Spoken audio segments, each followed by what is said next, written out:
네, 경제 아나운서들의 개념 있는 토크에 오신 여러분 환영합니다. 전 아나운서 이연아입니다. 반갑습니다. 자, 오늘도 비트코인 또 관련된 또 가상자산 관련된 여러 가지 이슈들 들고 왔습니다. 네 가지 이슈 준비했는데요. 하나씩 살펴보도록 하겠습니다. 가장 먼저 아무래도 비트코인 이야기해야겠죠. 작년부터 시작해서 강세장이 좀 오려나 이런 이야기가 있었는데 정말 지난달에는 11만 달러까지 돌파를 하면서 '드디어 비트코인의 강세장이 시작인가?' 이런 생각을 많이 하셨을 것 같은데요. 지금 다시 1 0 5천 달러 선으로 좀 내려왔습니다. 그래도 지금 뉴욕 증시도 뿐만 아니라 지금 우리나라 증시도 계속해서 잘 가는 흐름이 이어지고 있기 때문에 이 비트코인에 대한 강세장 그리고 '앞으로의 상승 여력을 더 기대해 봐도 되지 않을까?'라는 이렇게 생각하시는 분들 굉장히 많으실 것 같습니다. 그래서 첫 번째 소식은요. 이 비트코인 ETF가 굉장히 또 잘 가고 있다라는 소식 준비했습니다. 자세하게 살펴보겠습니다. 이 비트코인 ETF 하루 만에 3억 5천 달러 넘게 유입이 됐다고 합니다. '상승의 전조일까?'라는 신호로 봐도 괜찮은지 자세하게 살펴볼게요. 자, 비트코인 시장에서 정말 의미 있는 자금의 흐름들이 포착이 되고 있습니다.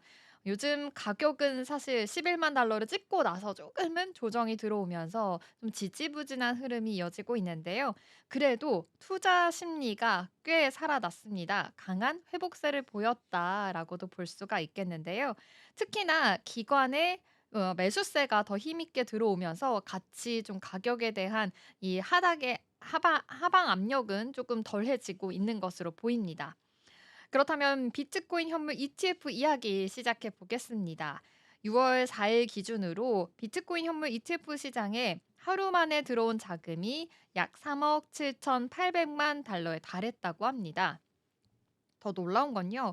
사흘 전에 연속으로 그 자금 유출 흐름이 좀 단숨에 있었는데 이게 그냥 뒤집혔다라고까지 알 수가 있겠는데요.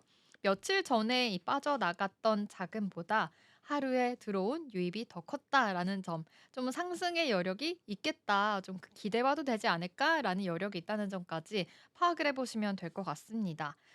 그만큼 좀 투자자들이 다시 시장을 긍정적으로 보기 시작했다라는 신호로 받아들이면 되겠는데요.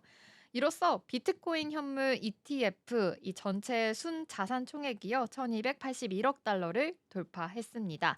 비트코인 가격은 그날 큰 움직임 없이 마감을 했지만 ETF를 통해서 장기 투자하려는 수요가 계속되고 있다는 점에서는 조금 더 의미 있게 다가오고 있는 것 같습니다. 그렇다면 지금 어떤 상품에 많은 자금들이 들어가 있는지도 살펴보겠습니다.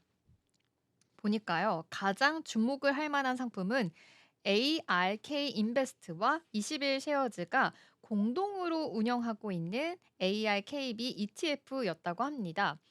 지금 ARKB ETF는요, 무려 1억 4천만 달러가 하루 만에 몰렸다고 하고요. 그리고 지금까지 누적 유입액은 25억 달러를 넘어섰다고 합니다. 이 정도로 지금 25억 달러를 넘어설 만큼 굉장히 투자자들에게는 각광받고 있고 더 집중이 되고 있고 주목을 받고 있다라는 점까지 파악해 보시면 되겠습니다. 그다음으로는요. 우리가 잘 아는 피델리티의 FBTC ETF입니다. 이 FBTC는요. 이 상품만 보더라도 1억 3,700만 달러를 새로 유치하면서 누적 유입이 117억 달러 가까이 됐다고 합니다. 지금 117억 달러면 지금 이 피델리티 ETF가 더 많이 유명한 만큼 '이만큼은 더 유입이 많이 됐구나.'라는 점까지 아시면 될 것 같은데요. 결론적으로는 이 기관 중심의 매수세는 계속해서 살아 있고요. 비트코인을 장기적으로 보유하려는 투자 전략이 유효하다라고도 판단하면 될 것 같습니다. 반면에는 이 파생 상품 시장에서는 조금 다른 분위기가 감지가 되고 있다라는 점을 준비했는데요. 같은 날 비트코인 선물의 미결제에 대한 약정을 보니까요. 3%가 줄었다고 합니다. 현재 709억 달러 규모고요. 전날보다는 조금은 줄어든 수치입니다. 이거는 시장에 대한 뚜렷한 방향성은 없고요. 가격이 좀 정체되어 있다 보니까 이 트레이더들이 포지션을 정리하고 관망세로 돌아서는 흐름이다라는 점까지 아시면 되겠습니다. 여기에 또 흥미로운 점 하나가 옵션 시장에서는 콜옵션 수요가 크게 늘었다는 점입니다. 콜옵션이야말로 오를 것에 베팅을 하는 상품이잖아요. 그래서 이 풋옵션 대비해서 콜옵션 비율이 높아졌다라는 거는 일반 투자자분들 입장에서는 상승이 나올 수도 있을 것 같다라고도 받아들이면 될 것 같습니다. 겉보기에는 좀 가격이 조용해 보여도 지금 속으로는 이 가격 반등에 대한 가능성 계속 기대감이 부풀어지고 있는 상황이다 보니까요. 계속 이 상승에 대한 모멘텀 기대감은 가져가도 되지 않을까라고 개인적으로 한번 생각을 해 보겠습니다. 좀 요약을 해 보자면요. 비트코인 ETF 지금 사흘 만에 자금 유출 흐름이 있었는데 그거를 하루 만에 뒤집고 더 큰 자금 유입이 됐다라는 점 파악을 해보시면 될 것 같고요. ETF 중심으로 해서 기관 투자자들이 다시 시장에 들어오고 있다는 점 좀 긍정적인 해석을 해도 될 것 같다라는 이런 분석이 있다는 것까지 알아두시면 될 것 같습니다. 비트코인 ETF 시장과 지금 유입에 대한 유동성까지 살펴봤습니다. 진짜 항상 ETF뿐만이 아니라 비트코인과 가상자산을 공부하다 보면 지금 이러한 유입과 자금의 흐름이 굉장히 중요하구나라고 매번 느끼는 것 같은데요. 이러한 흐름이 또 다른 흐름으로 또 들어왔다고 하니까 이 점도 파악해 보시면서 투자 포인트 세워 보시기 바랍니다. 그렇다면 다음 이슈는요. 바로 저희 그 제21대 대통령 선거가 끝이 났죠. 이재명 정부가 출범을 본격적으로 했습니다. 오늘이 이틀째 되는 날이거든요. 녹화일 기준으로 해서.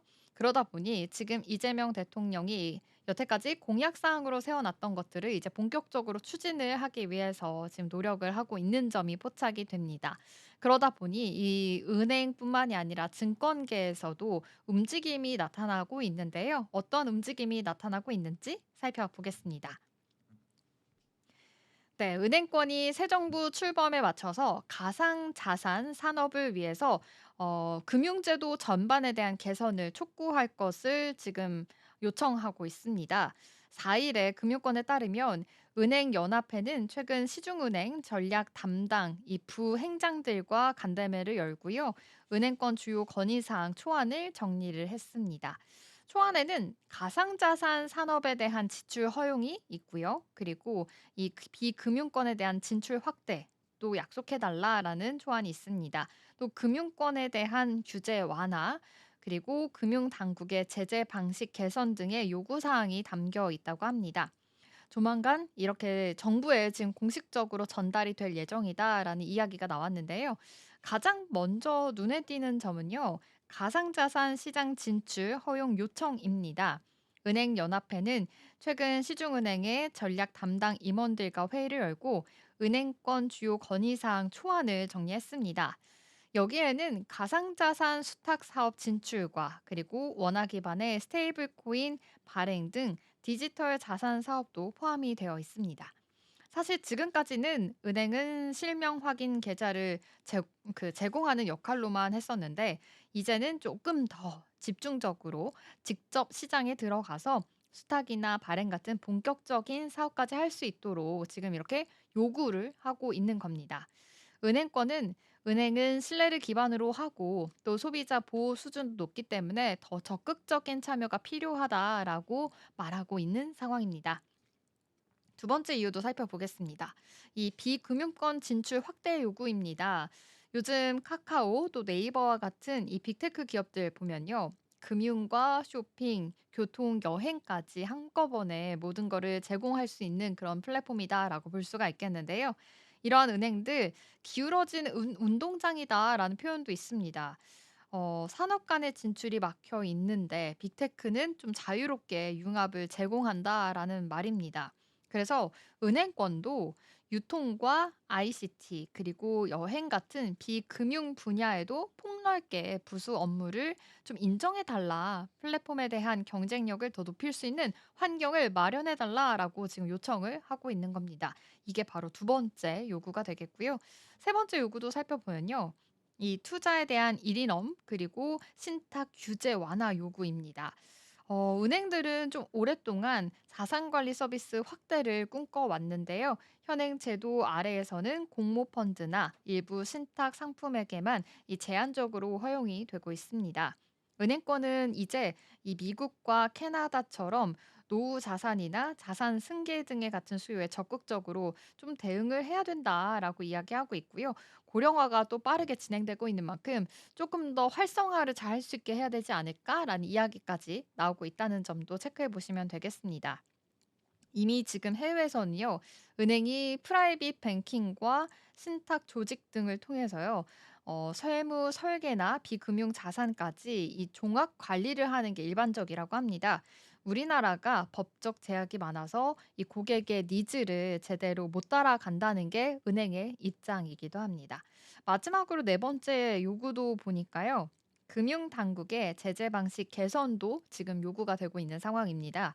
은행은 현재 제재 사유가 너무 포괄적으로 되어 있어서 법령 위반 여부를 판단하기 어렵다라고 이야기하고 있고요. 제재 시효 개념도 없어서 너무 오래된 사건을 다시 조사하느라고 행정력을 지금 낭비하고 있다라고 이런 요구 사항들을 계속해서 이야기하고 있습니다. 그래서 이 위반 행위 종류 기준으로는 제척 기간, 다시 말해서 언제까지 이 조사를 할 수 있는 기간을 주는가 하고 보니까 시간 제한에 대한 좀 법도 마련해 달라라는 이야기까지 나오고 있으니까요. 은행권들 지금 뭐 가상 자산에 대한 신탁 진출, 수건 사업에 대해서 계속해서 지금 목소리를 내고 있다는 점 파악을 해 보시면 좋을 것 같습니다. 어떤 요구 사항이 있나 보니까 이렇게 네 가지 요구 사항이 있었다라는 점 체크해 봤고요. 은행들이 이제는 이런 거 수수료라든지 이런 금융 업무뿐만이 아니라 네이버나 카카오처럼 좀 여러 가지의 플랫폼처럼 활동할 수 있게 이런 것도 열어 달라라는 목소리를 내고 있다는 거 계속 기억해 보시면 좋을 것 같습니다. 이렇게 개선을 촉구하고 있고 지금 요구 사항을 새 정부에 지금 내겠다라는 방침이니까요. 이 새 정부가 어떻게 받아들일지 그리고 금융 당국이 어떻게 받아들일지 정말 현실화가 될 수 있을지는 여러분들 계속해서 좀 지켜보셔야 할 것 같습니다. 네. 이렇게 가상자산 관련해서 지금 은행권들도 많이 움직이고 있습니다. 또 새 정부를 맞이한 만큼 이러한 또 관심도가 굉장히 뜨겁다는 점까지 파악을 해 보시면서 '가상자산에 대한 힘이 많이 늘어나고 있구나.'라는 점 기억해 보시면 좋겠습니다. 자 세 번째도 살펴보겠습니다. 세 번째는 트럼프 대통령 이야기입니다. 바로 트럼프 소유의 TMTG라는 이 트루스 소셜 비트코인 ETF를 출시할 예정이다라는 이야기인데요. 사실 지금 이렇게 트럼프 코인으로 인해서 또 많이 이슈가 됐었는데 이러한 리플과 또 다양한 소식으로 인해서도 같이 동반 상승하는 흐름까지 또 가지고 있습니다. 아무래도 트럼프 소유의 TMTG가 지금 많은 사람들에게 관심을 받고 있다 보니까 더욱더 지금 트루스 소셜의 비트코인 ETF 출시라는 것이 더 큰 지금 대두가 되고 있다라는 것까지 파악을 해볼 수가 있는데요. 자세하게 살펴보도록 하겠습니다. 이 트럼프 미디어 그룹이 지금 비트코인 상장 지수 펀드 ETF를 출시하겠다고 공식적으로 절차에 들어갔습니다. 정치권과 가상자산 시장이 점점 더 밀접하게 얽혀 있는 그런 모습인데요. 6월 3일 이 아르카가 뉴욕 증권거래소거든요. 그 뉴욕 증권거래소에서는 트루스 소셜 비트코인 ETF의 상장을 19B-4 신청서를 제출했다고 합니다. 이 ETF 지금 트럼프 대통령이 소유한 트럼프 미디어 앤드 테크놀로지 그룹 소속인데요. 트럼프의 개인 플랫폼인 트루스 소셜과 연계되어서 만들어진 상품이라고 합니다. 이 상품은 비트코인 가격을 그대로 추종하고 있고요. 또 투자자들이 직접 비트코인을 보유하지 않고도 간편하게 투자할 수 있도록 만들어진 그런 ETF입니다. 실제 비트코인을 투자하는 것보다 이렇게 ETF를 통해서 비트코인을 투자하는 길이 더 넓어진다라는 점까지 아시면 될 것 같습니다. 이 트럼프 미디어 그룹은요, 이미 지난 5월 28일 라스베이거스에서 열린 비트코인 2025 행사에서 주식과 전환사채 약 25억 달러 규모를 발행해서 지금의 그 자금을 직접 비트코인에 투자하겠다고 밝힌 바가 있습니다. 이 방식은 마이크로 스트래티지, 지금 이 스트래티지로 이름을 바꾼 회사죠. 이 스트래티지가 과거에 이 대규모 비트코인 매입을 주목했던 그런 전략과 비슷하다라고도 볼 수가 있겠는데요. 트럼프 그룹은 올해 3월에 가상자산 거래소 크립토닷컴과 이 파트너십을 맺고 디지털 자산 기반의 ETF 출시를 추진하기로 했다는 점도 지금 주목이 되고 있습니다. 이러한 흐름들 실제 ETF 출범으로 가기 위한 절차였지 않았을까라는 이야기들도 나오고 있습니다. 비트코인 ETF 시장 굉장히 지금 뜨겁게 달아오르고 있습니다. 아무래도 2024년 1월이었죠. 미국에서 첫 비트코인 현물 ETF가 승인이 되고 지금까지 이 시장의 자산 규모가 1,300억 달러, 우리 돈으로 하면요, 178조 원이라고 합니다. 정말 이렇게 큰 성장세를 보이고 있다라는 점을 이제 바로 눈으로 확인해 볼 수가 있는데요. 여기에 더해져서 트럼프 행정부 인사들도 지금 움직임을 보이고 있다라는 점까지 파악을 해 보시면 되겠습니다.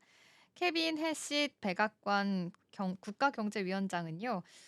현재 지금 미국의 그 가상자산 거래소 코인베이스의 자문위원으로 활동 중입니다. 무려 100만 달러 어치의 코인베이스 주식을 보유하고 있는 것으로 나타났는데요. 심지어 이 지분은 최대 500만 달러 가치까지 행사 가능한 주식으로 분류가 됐습니다.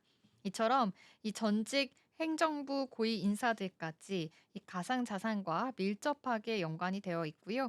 미국 정치권과 암호화폐 산업 간의 연결고리가 점점 더 뚜렷해지고 있다는 분석까지 나오고 있습니다. 마지막으로 정리해 보겠습니다.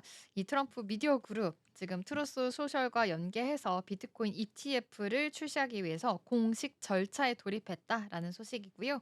25억 달러 규모의 비트코인 투자 계획까지도 이미 발표를 했습니다.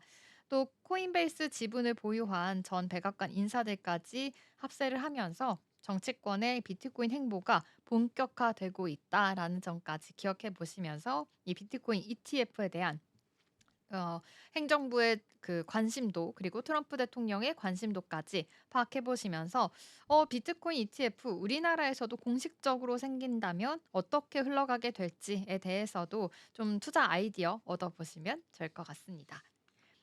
네, 이렇게 트루스 소셜 비트코인 ETF 출시 소식까지 전해드렸습니다.